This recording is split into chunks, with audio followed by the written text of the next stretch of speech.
Мен Әбибуллаев Шәукетмін. Пенсияға шыққаныма 17 жыл болды. Жасым 66-да.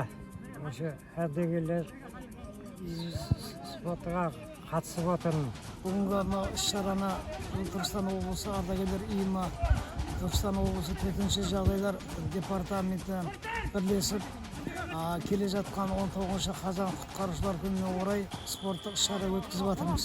Ұйымдастыру мақсатымыз осы жастарға тәрбие, патриоттық сезім және де көріп отқандай жасы 66-ға келсе де Шапқат ағамыз біздің ұйымның атынан осы кіші футболға спорттық іс-шараға қатысып отқан жағдайы бар. Барша Қазақстан Республикасының төтенше жағдайлар органы ардагерлерін келе жатқан кәсіби мерекелеріңізбен шын жүректен құттықтаймын.